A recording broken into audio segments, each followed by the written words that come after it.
아웃라이어의 저자였던 말콤 드레드웰이라고 하는 사람은 1만 시간의 법칙이라는 책을 썼어요. 그 내용은 간단하게 정리하면 천재는 태어나는 것이 아니라 만들어지는 것이다 라고 주장을 합니다. 재능을 부정하는 것이 아니라 모든 성취에는 재능 플러스 연습이 있었다는 거예요. 아마 이 중에도 노래 잘하는 사람이 있고요, 그림 잘 그리는 사람이 있고 글 쓰는 사람이 있어요. 근데 그거 가지고는 천재가 되는 게 아니에요. 그 재능을 끊임없이 갈고 닦아서 연습을 할 때, 그래서 1만 시간의 법칙대로 그렇게 꾸준히 노력하고 연습을 하고 그럴 때 정말 대단한 인물이 되는 겁니다. 어느 누구도 노력하지 않고 정상에 오르는 자는 없습니다. 운동선수이든지 아니면 또 음악을 하는 연주자든지 1만 시간을 연습을 하면 정상, 탑 클래스에 올라간다는 거예요. 전문가가 된다는 거예요. 그러나 1만 시간을 못 채우고 8천 시간을 했다 그러면, 연습만 하면 그렇게 하는 사람은 그냥 저 사람은 전문성이 있는 사람, 그냥 일반인보다는 좀 뛰어난 사람, 잘하는 사람으로 인정을 받는다는 거죠.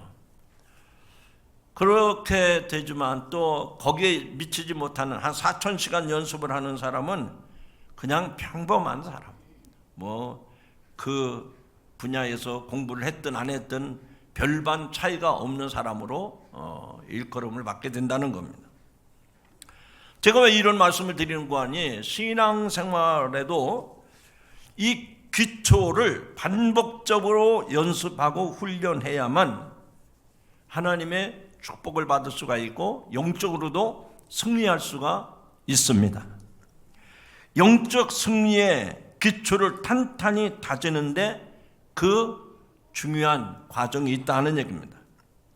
달리 말씀을 드리면 이 원리는 말씀만 듣고 실천하지 아니하면 신앙의 기초가 세워질 수 없다는 겁니다. 여러분, 지금까지 믿음 생활 쭉 해오면서 왜 그렇게 많은 시험을 당했습니까? 어떤 날은 세상은 온데간데 없고 주님만 보는, 너무 영광스럽고 너무 황홀해. 근데 어느 날은 코가 쭉 빠져가지고 교회를 다녀야 되나 말아야 되나, 이 교회 말고 딴 교회 가면 안 될까? 별별 시험 다 듣잖아요. 그럼 왜 그러냐 말이에요. 왜? 여러분이 못나서 그래요? 아닙니다. 여러분의 신앙의 기초가 튼튼하지 않으니까 살짝만 건드려도 시험들, 말 한마디에도 삐쭉빼쭉합니다. 그래서 우리가 신앙생활하면서 하나님 앞에서 내 자신이 어떻게 믿음으로 서야 되는지 그 기초에 대한 말씀을 오늘 드리려고 하는 겁니다. 오늘 본문의 말씀은 예수님께서 아주 중요한 산상수훈의 말씀을 하신 거죠. 다 예수님의 말씀이 중요하지만 특별히 산상수훈에 가서 팔복도 말씀하셨고 중요한 말씀들을 하셨지 않았습니까? 그래서 이 말씀이 복음 중에 복음인데, 오늘 여러분들이 이 말씀을 아마 여러 번 들으셨을 거예요. 이 반석 위에 집을 짓는 자, 모래 위에 집을 짓는 자 많이 들었겠지만, 오늘 다시 한번 여러분의 마음을 지우개로 싹 지워놓고 다시 한번 사모하는 마음으로, 갈급한 마음으로 이 말씀을 받으시고 믿음의 결단이 있기를 주님의 이름으로 축원합니다. 사실 내가 먼저 변화되어야 다른 사람도 변화될 수가 있어요. 달리 말하면 내가 변화되지 아니하고, 내가 신앙의 기초가 튼튼하게 세워지지 아니하고 거기에다가 건물을 자꾸 올려도 오래가지 못하는, 무너지는 거예요. 그러니까 내가 기초가 튼튼해야 돼. 내가 어떤 시험이 와도 흔들리지 않는 그런 견고한 믿음이 있을 때 거기에 신앙의 역사가, 믿음의 역사가 나타나는 겁니다. 오늘 설교를 잘 들으시라고 그랬죠? 왜 그런 거 아니? 잘못 들으면 이런 혼란이 옵니다. 오늘 본문은 집 짓는 자에 대한 말씀 아니에요. 모래 위에서 집을 짓는가 아니면 반석 위에 집을 짓는가, 집 짓는 자에 대한 말씀을 드렸는데 딴 생각하고 있다가 야, 오늘 목사님이 짐을 지라고 그랬지? 아니, 집 짓는 자에 대한 말씀을 했는데 나갈 때는 무슨 짐을 지라고 그랬어? 여러분이 아무 반응이 없기 때문에 제가 그냥 너트로숨을 웃겠습니다. 집을 짓는 말씀을 드리는 거예요. 짐지라는 얘기가 아닙니다. 그러기 위해서는 첫 번째, 반석 위에 집을 지었는지 점검하십시오. 여러분은 어떤 집에 살기 원하십니까? 겉으로 보기에는 굉장히 화려한데 기초가 부실한 그런 집은 아무도 살고 싶지 않을 것입니다. 보기에는 그렇게 좋아 보이지 않아도 아주 튼튼하게 지어진 집을 더 선호할 것입니다. 그런데 본문에서 말하고 있는 집은 큰 집이든 작은 집이든 그 집이 내 집이든 아니면 전셋집이든 그게 문제가 아니에요. 그런 게 전혀 상관이 없습니다. 그 집은 안전하냐 또 무너지지 않는 집이냐입니다. 우리에게 가장 중요한 안전 문제를 여기서 예수님이 언급하고 계신데, 여러분 우리 주변에도 공사 현장이 많이 있잖아요. 근데 그 공사 현장에 가보면 여기저기에다가 안전제일 안전제일이라는 글씨를 붙여 있습니다. 실제로 그렇습니다. 그 안전을 잘 지키지 않으면 많은 사고들이 일어나는 겁니다. 오늘 읽은 본문에서 예수님은 이 두 종류의 집을 대조해서 말씀하고 계십니다. 서로 반대되는 개념으로 말씀을 하셨다는 얘기입니다. 두 집에 똑같이 비가 내리고 창수가 나고 바람이 불어 집에 부딪혔습니다. 그런데 모래 위에 지은 집은 무너지지 않아요. 그런데 반석 위에 지은 집은 무너지지 않습니다. 그런데 모래 위에 지은 집은 그 비바람에 다 쓸려 내려가는 겁니다. 여기 비가 내리고 창수가 나고 바람이 분다는 것은 뭘 얘기하는 거죠? 여러분들이 믿음의 기초를 튼튼하게 세워놓지 않으면 이런 시험들이 온다는 거예요. 비가 내리는 시험, 창수가 나는 시험, 바람이 부는 시험, 세 가지 시험이 한꺼번에 몰아친다는 거예요. 옆 사람 한번 슬그머니 쳐다보시기 바랍니다. 아유, 쳐다보니까 이 사람은 바늘로 찔러도 앗소리도 안 낼 사람 같아. 얼마나 뚝 부러지는지. 그런 얘기 하지 마세요. 겉으로 볼 때는 점잖고 멋있고 대단한 것 같아도 언젠가는 무너지는 날이 있습니다. 다시 말합니다. 우리가 외모로 볼 땐 대단한 인물인 것 같지만 모든 인생은 어느 순식간에 무너진 날이 온다는 것을 이 성경에서 말씀하고 있어요. 자, 비가 내리고 창수가 나고 바람이 부는 세 가지 시험은 뭘까요? 비는 위에서부터 내리는 거니까 위로부터 오는 시험이 있다는 거예요. 위로부터 오는 시험이 뭘까? 제가 설명을 드리지 않을 테니까 여러분이 나름대로 해석을 해보세요. 위로부터 오는 시험이 있어요. 비가 너무 많이 와서, 또 눈이 너무 많이 와서, 하늘을 날아가다가 비행기를 타다가 오는 시험도 있고, 그것뿐만 아닙니다. 또 홍수, 창수가 난다고 그랬는데요. 이건 홍수를 말하는 거거든요. 그거는 비가 오면 물이 차서 아래로부터 위로 점점 차오르죠. 우리가 사는 이 안양도 이 안양 천변을 깨끗하게 다시 고쳐놨기 때문에 문제가 안 되지, 이전 같았으면 조금만 비만 와도 이게 개천이 봄나무라 해가지고 난리가 났었어요. 여러분, 이 창수가 난다는 말은 홍수가 난다는 얘기인데, 여러분 삶에도 우리의 믿음의 기초가 튼튼하지 않으면 물이 차오르는 것처럼 아래에서부터 위로 올라오는 시험이 많다는 얘기입니다. 그것뿐만 아닙니다. 여기 바람이 분다 그랬어요. 이 바람은 사방에서 불어오는 것 아닙니까? 우리가 살면서 생각지 않았는데 어제는 여기서 불어오더니 오늘 이쪽에서 또 불어오고, 시험이 사방으로부터 우리에게 찾아오는 거예요.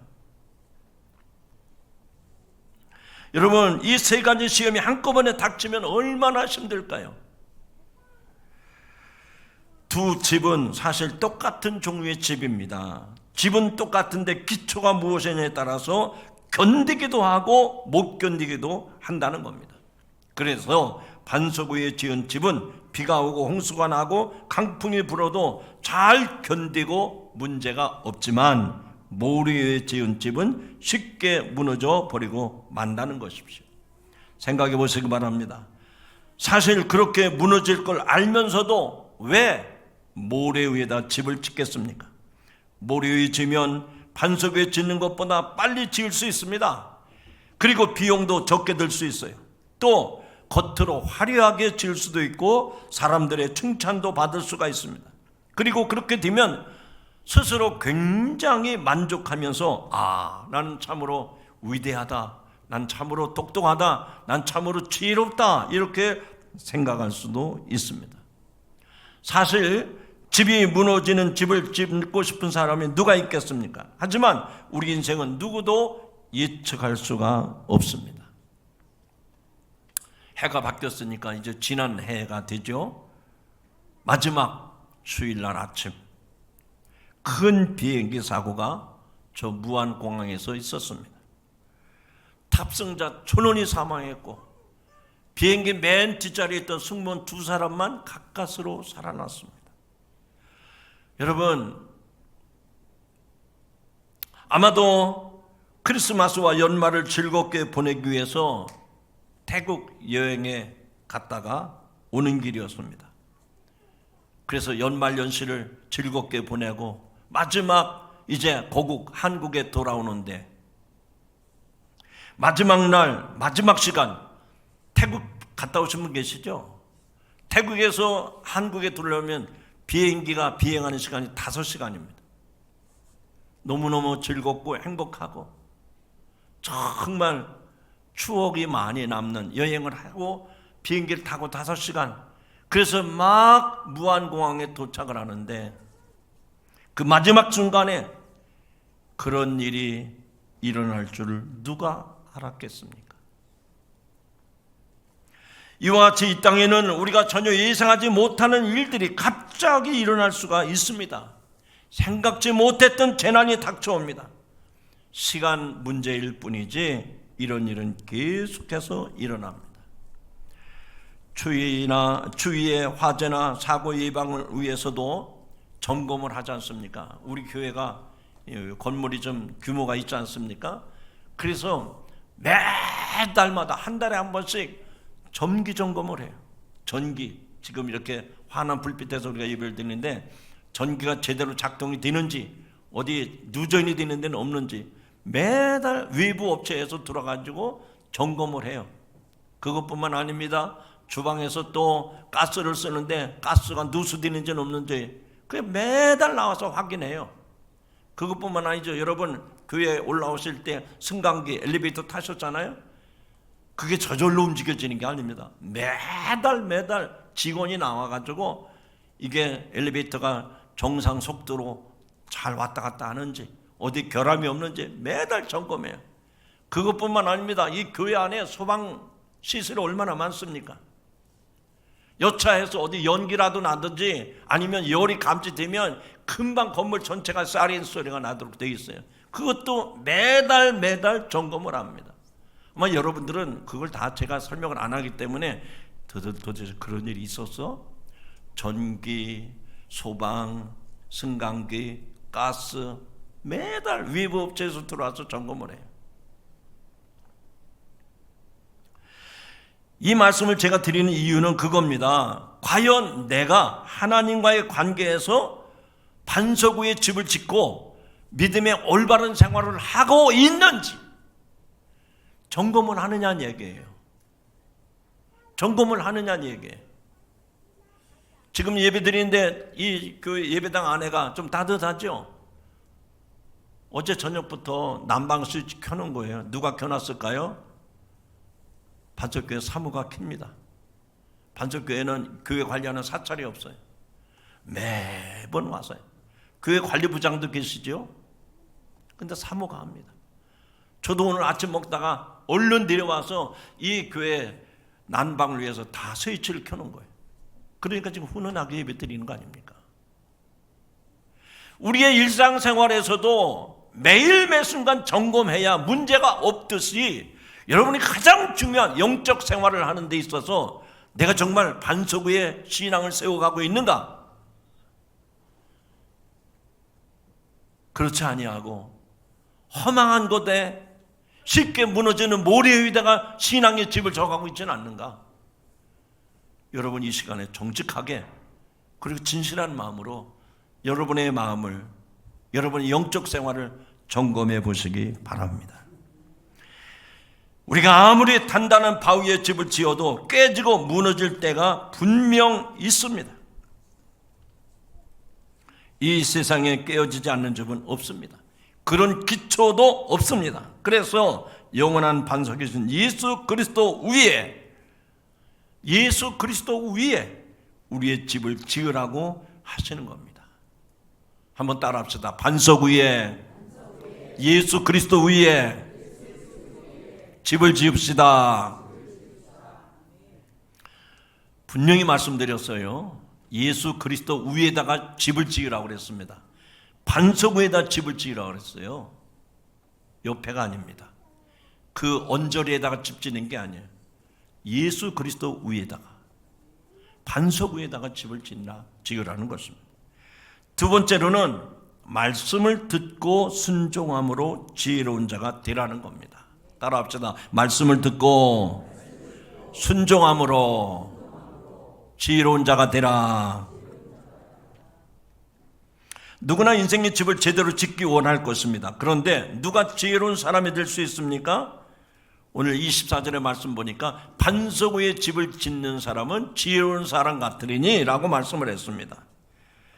그것은 말씀을 듣고 행하는 사람이라는 얘기입니다. 말씀을 듣고 행하는 사람이 지혜로운 사람입니다.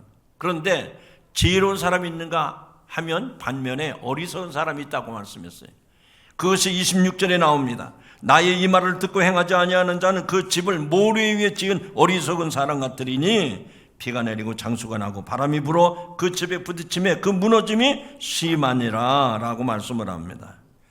즉 말씀을 듣기는 들었는데 행하지 않는 사람이 어리석은 자라는 거예요. 이 말씀 그대로 제가 전합니다. 여러분 기분 나빠하지 마십시오. 여기 수십 명의 성도들이 있는데 이 성도들 중에 말씀을 들었어요. 2025년 1월 12일 날 반석교회 대예배당에서 목사님이 설교하는 소리를 들었어요. 들었는데 듣고 실천하는 사람이 있는가 하면 듣긴 들었는데 실천하지 않는 사람, 행하지 않는 사람이 있어요. 듣고 행하는 사람은 지혜로운 사람이라고 그랬어요. 듣고도 행하지 않는 사람은 어리석은 사람이라고 그랬어요. 자, 행하느냐 행하지 않느냐, 즉 말씀대로 사느냐 말씀대로 살지 않느냐에 따라서 엄청난 차이가 난다는 겁니다. 일단은 듣는 게 참 중요합니다. 말씀을 듣는 게 중요해요. 먼저는 들어야 됩니다. 그런데 듣는 게 가장 중요한 것이 아니라 들은 것을 행하는 것이 중요하다고 말씀을 하십니다. 사실 듣긴 듣는데 행하지 않는 사람이 훨씬 많아요. 그 말씀을 듣고 실천하는 사람보다 말씀은 들었는데 듣지 않고 실천하지 않은 사람이 훨씬 많은 거예요. 예수님의 말씀을 들었던 사람들이 얼마나 많았겠습니까? 그 당시 예수님이 활동하실 때 수많은 사람이 따라다녔죠. 물고기 2마리에 보리떡 5개로 5,000명을 먹이실 때 남자만 5,000명이라고 그랬으니까 아이들과 부녀자들 포함하면 아마 적어도 2만 명 이상이 됐을 거예요. 수많은 사람들이 예수님을 따라다녔습니다. 그래서 그들이 얼마나 많은 말씀을 들었는지 계속해서 주님을 따라가면서 말씀을 듣고 기적을 체험했습니다. 제가 보니까 그때 그 자리에 있던 사람이 여기도 계시네요. 여기도 계세요. 그런데 그중 말씀대로 살았던 사람은 과연 얼마나 될까요? 그 무리 가운데 예수님을 따라와서 기적을 보고 예수님을 영웅처럼, 그래서 나는 그를 쫓아가는 팬, 요즘 여러분 젊은 청소년들이 유명 가수, 유명 연예인 떴다 그러면 와 몰려가잖아요. 그거 팬이라고 그러잖아요. 팬. 어제도 보니까 뭐 인생 60 노래 가왕이었던 나훈아 씨가 뭐 공연을 했는데 아줌마 부대들이 많이 따라다녔다고 그래요. 팬이에요, 팬. 오늘도 이 교회 안에 보면 팬들이 많아요, 팬. 그러나 예수님은 자기를 추종하는 팬을 원하지 않습니다. 인기몰이하는 팬으로 따라다니는 걸 원하지 않아요. 예수님은 예수님을 따라가는, 그래서 믿음으로 실천하는 제자가 되기를 원하는 줄로 믿으시기 바랍니다. 저는 세상에서 가장 불쌍한 사람, 가장 미련하고 가장 어리석은 사람이 누군지 아세요? 못 배운 사람, 못난 사람 아닙니다. 그런 사람 아니에요. 제일 불쌍하고 제일 어리석고 제일 안 된 사람이 누군가 하니 교회는 다니다가 낙심한 사람들, 교회는 다녔는데 아무런 변화가 일어나지 않는 사람. 아니 어떻게 하나님이 살아계시고 예수님이 죽은 자를 살리신 예수님이신데 어떻게 예수를 믿으면서 변하지도 아니하고 무엇 때문에 시험이 들었는지 그만 교회를 등지는 사람들이 많아요. 얼마나 불쌍하고 얼마나 안타까운지 모릅니다. 여러분, 말씀을 들었으면 행하느냐 행하지 않느냐의 그 차이가 있음을 아셔야 됩니다. 아주 간단하고 단순합니다. 행할 것인가 아니면 행하지 않을 것인가. 행하는 것도 자신의 선택과 결단입니다. 행하지 않는 것도 자신의 결단과 선택이에요. 내가 결단하고 내가 선택하는 거예요. 그러니까 내가 말씀대로 살지 않는다면 그것도 남의 탓이 아니고 내 탓이에요. 내 탓. 내가 그렇게 하기로 한 거니까. 여러분, 남 탓하고 핑계댈 수 없다는 말씀을 드리는 겁니다. 여러분, 손가락질 한번 해보세요. 한번 들어보세요. 한번. 이거는 실물 교육이니까 우리 한번 저 할머니들 한번 손을 들어서, 목사님 한번 이렇게 손가락질 한번 해보세요. 이렇게 손가락질. 손이 없는 사람들 많네. 이게 큰일 났네. 이렇게 손가락질 하잖아요. 네가 뭐가. 상대방을 가리키는 건 하나인데요, 나를 가리키는 건 더 많아. 아셨어요? 남 탓하고 남 핑계댈 필요가 없어요.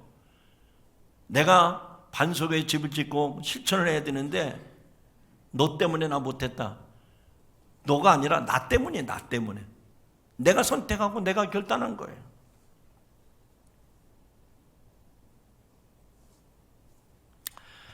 자, 지금 이 산상수훈의 말씀은 이 산상수훈 전체 부분 중에서 마지막 결론 부분입니다. 5장, 6장, 7장이 산상수훈 아니에요? 근데 마지막 결론 부분인데 이 말씀을 들은 제자들을 예수님은 다시 세상으로 보내실 겁니다. 그래서 우리도 그 예수님의 분부대로 선택하고 결단하고 따라가야 돼요. 진짜 믿는 사람이라면 그 믿음이 그분의 삶 속에서 행함으로 나타나야 된다는 얘기입니다. 정말 믿음이 실제가 된다는 말이요, 쉽지 않아요.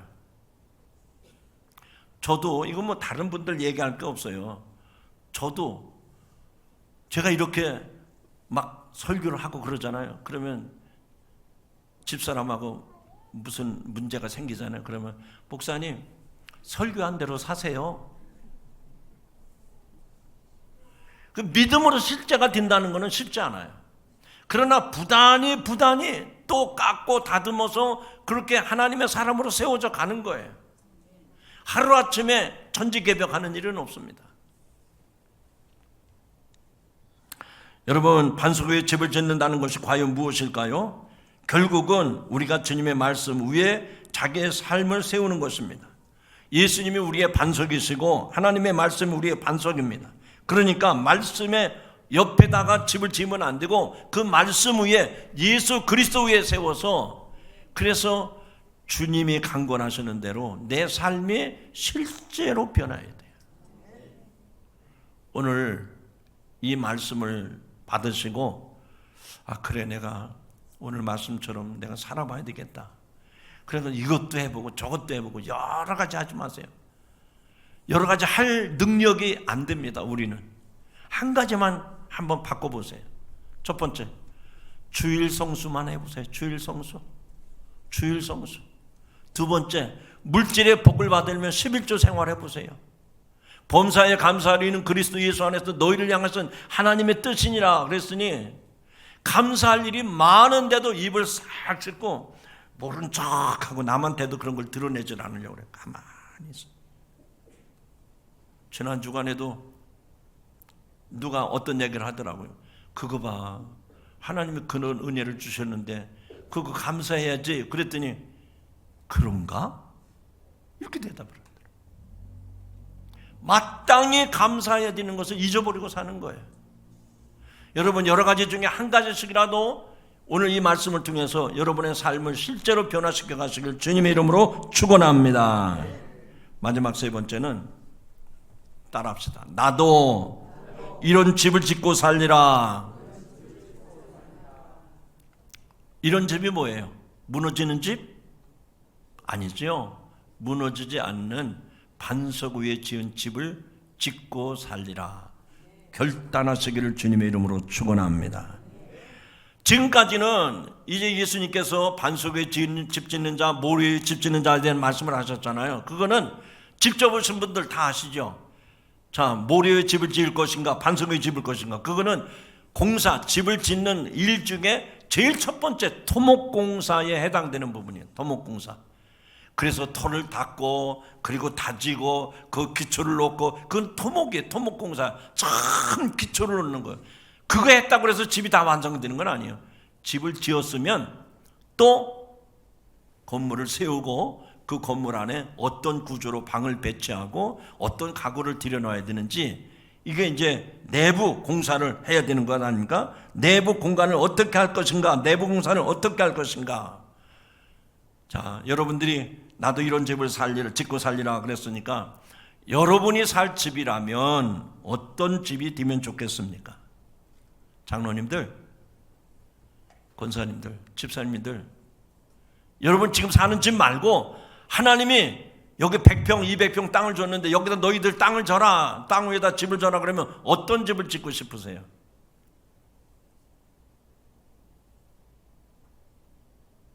양옥집을 지을까? 아니면 한옥집을 지을까? 고민할 필요 없어요. 제가 말한 대로 집을 지어가시기 바랍니다. 편하면 됩니다. 따라합시다. 편하면 됩니다. 2층짜리 집을 짓든 단층짜리 집을 짓든 격자 집을 짓든 초가지붕의 집을 짓든 어떤 집이든지 문제가 되지 않습니다. 중요한 건 편안한 집이 되어야 됩니다.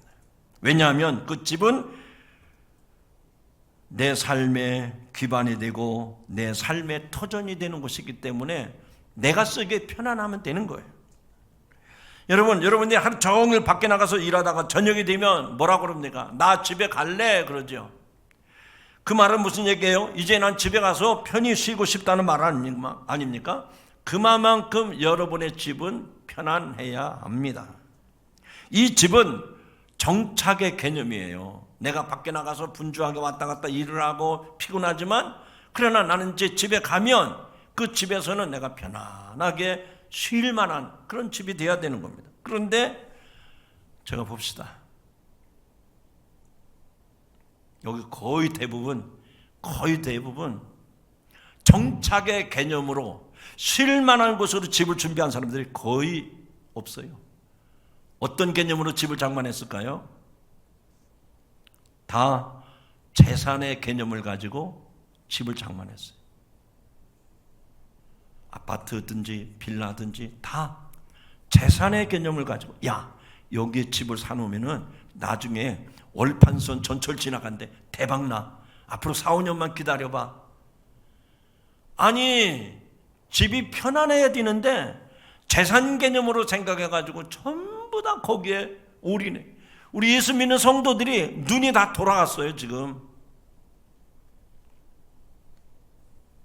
사랑하는 성도 여러분, 사람은 자기 인생을 사는 겁니다. 자기 인생을 사는 거예요.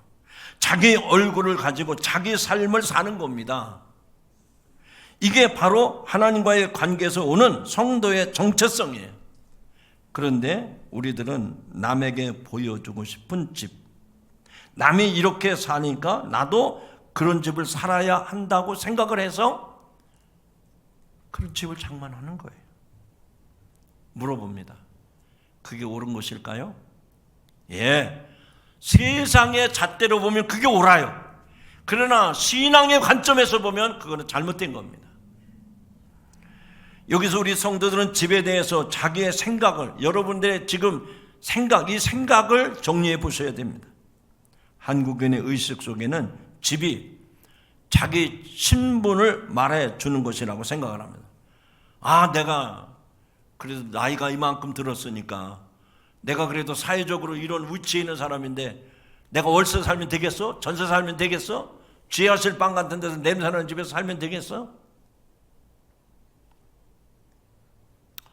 우리나라에 건축하는 분들이 참 많은데 건축가 임형남 씨에 의하면 우리나라 국토부에서 집 평수가 한국인에게 미치는 영향을 조사했는데 국민 한 사람당 내가 사는 집에 점유하는, 내가 집에 살면서 내가 점유하고 있는 땅이 얼마가 되느냐? 그 면적이 한 사람당 4평. 4평이면 충분하다는 거예요. 오늘 설교 끝나고 4평이 얼마나 건지 이따 한번 재보세요. 한 사람이 내가 사는데 점유하는 면적이 얼마냐? 4평이에요. 그러면 4식구라 그러면 몇 평이죠? 4, 46, 16평이면 충분하다는 거예요.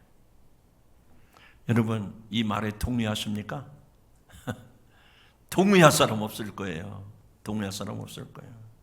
아니라고 말할 겁니다. 실제로 우리가 생각하는 것보다 많은 면적이 필요치 않다는 얘기입니다. 3, 40평인데도 집이 좁다고 말합니다. 왜 그럴까요?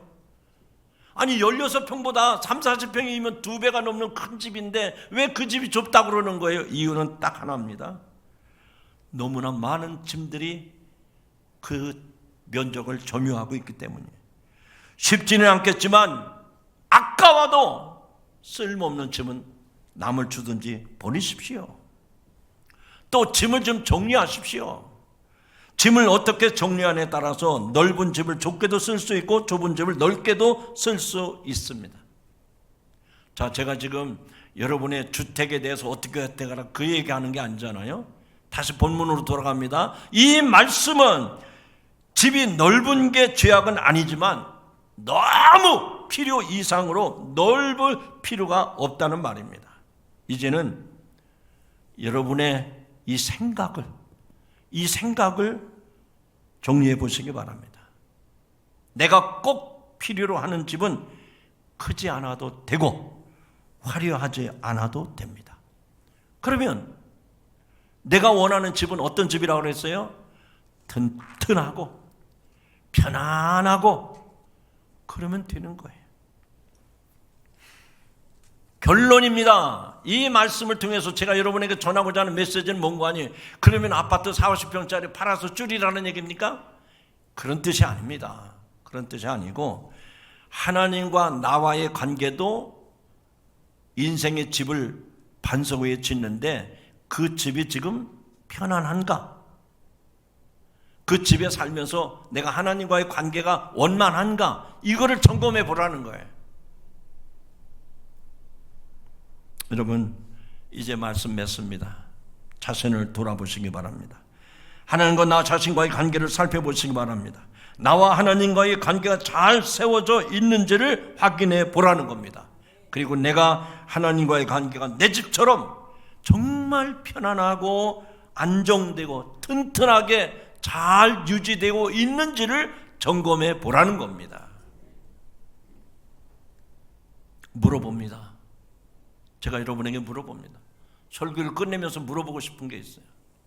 여러분 인생의 기초가 어디에 있습니까? 어떤 사람은 돈에다가 인생의 기초를 놓는 사람, 어떤 사람은 세상의 지식 그래가지고 배워야지. 배우지 못하면 무시당해. 배워야 된다고 그래. 어떤 사람은 명예 그래가지고 그냥 감투를 얼마나 큰 걸 썼는지 이게 감투가 너무 커가지고 눈에 베이는 게 없어요. 자기 위에 사람이 없는 줄 알아. 여러분,